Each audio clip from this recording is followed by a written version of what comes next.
19 mars 1962, à midi. Le dernier quart d'heure pour les soldats de l'armée de libération nationale, les Fellagas. C'est fini. Commandant de l'armée, aujourd'hui, le cessez-le-feu est proclamé.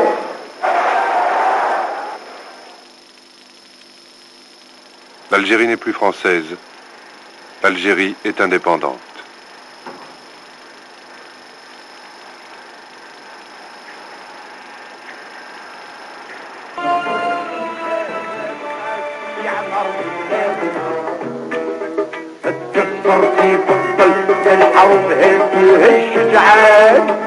La guerre est finie. Vive l'Algérie indépendante, votée par 99% des Algériens musulmans.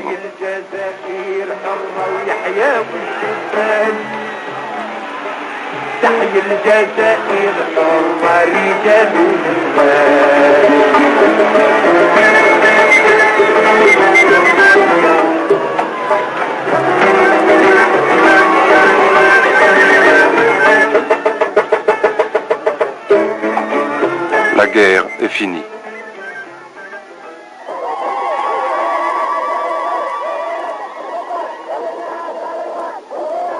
Alger est heureuse. Alger est en fête.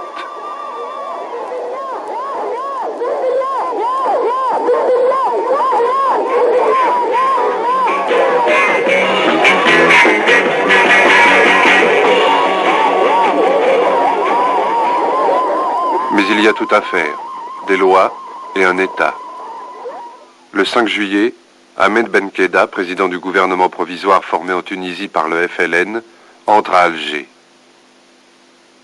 Les jours de fête sont aussi des jours d'inquiétude. Car au même moment, à 1000 km de là, l'armée des frontières, dirigée par le colonel Boumedienne, conteste les décisions du gouvernement provisoire et se prépare à marcher sur Alger. Cette image est rare, qui montre aux côtés de Boumedienne, à gauche, les chefs historiques de la rébellion, Ben Bella au centre, entouré de Mohamed Kider, Boudiaf et Aït Ahmed. Ensemble pour peu de temps encore, ensemble depuis leur arrestation 6 ans plus tôt, après le détournement de leur avion. C'est eux qui avaient organisé l'insurrection. Ben Bella, Kider, Aït Ahmed, Boudiaf.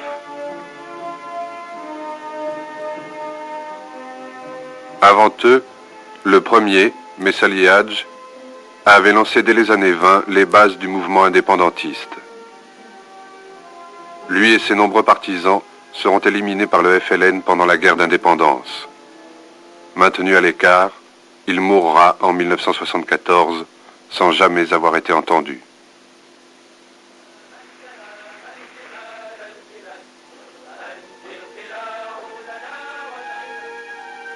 Car maintenant, c'est entre ces hommes que l'avenir de l'Algérie se joue. Et déjà leur destin, leurs ambitions, leurs projets politiques divergent.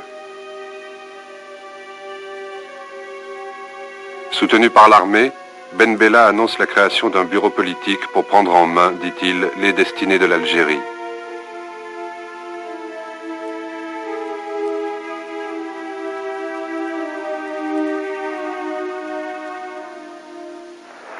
C'est l'affrontement.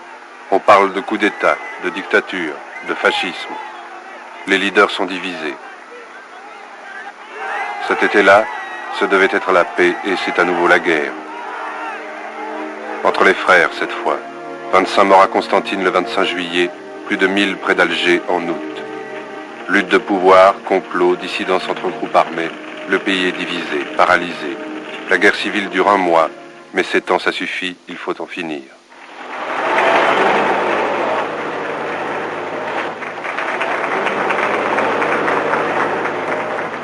Le 9 septembre, le colonel Boumedienne et l'armée des frontières prennent Alger. Le gouvernement provisoire et les opposants du bureau politique sont éliminés.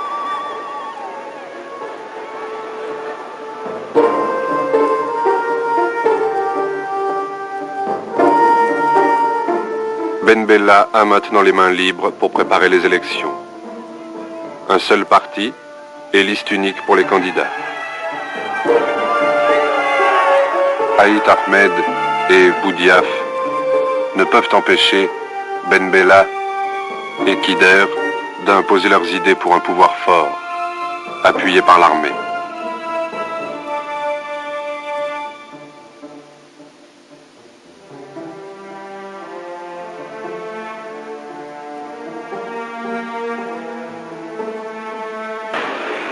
Le pouvoir s'installe.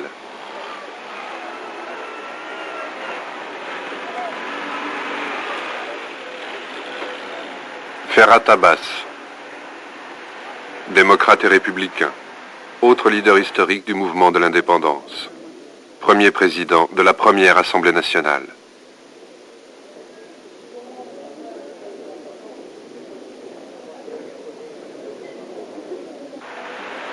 Ben Bella, chef du gouvernement.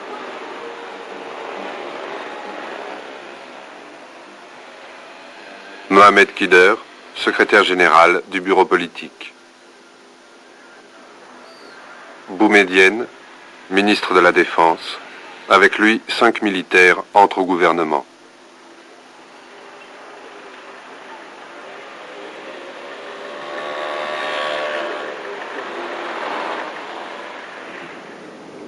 J'ai le privilège et l'honneur de présider en ce jour historique à l'ouverture des travaux de la première Assemblée nationale algérienne souveraine.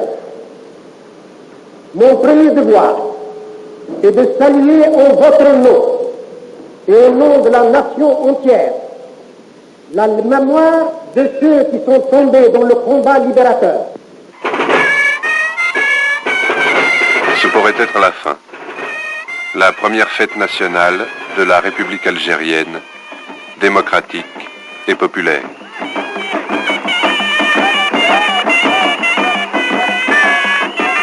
Le 1er novembre 1962, jour anniversaire du soulèvement. Une nation est née.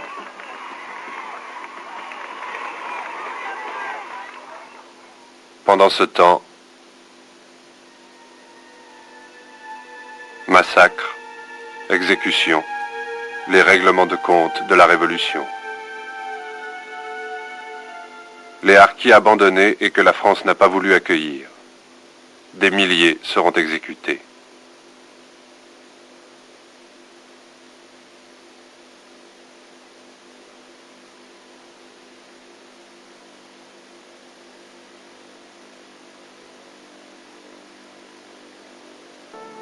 Pendant qu'une vaste campagne recueille les dons et les bijoux, le pouvoir s'organise. Les syndicats sont mis au pas. Les partis d'opposition interdits. Parti unique, le FLN, assujetti à l'armée.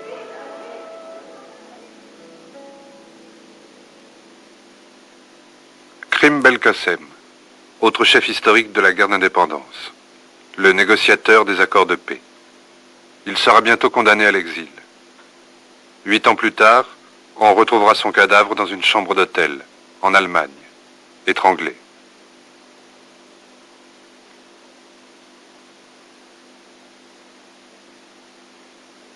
Septembre 63. Mohamed Boudiaf a disparu. Enlèvement ou arrestation. Sa femme est inquiète. Votre mari avait de mauvaises relations avec l'armée nationale algérienne? Je ne sais pas du tout. Et comment avez-vous pensé tout de suite à un enlèvement? Il avait quelque chose à se reprocher? Non, il n'avait rien à se reprocher, pourquoi? Il se sentait menacé? Non, je sais pas que je sache, non. On l'a accusé, vous avez entendu M. Ben Bella à l'Assemblée, on l'a accusé, sans l'accuser, mais enfin par allusion en tout cas, on l'a accusé de faire partie d'un complot contre la sûreté de l'État. Non, je ne pense pas. Vous ne pensez pas ou vous ne croyez pas?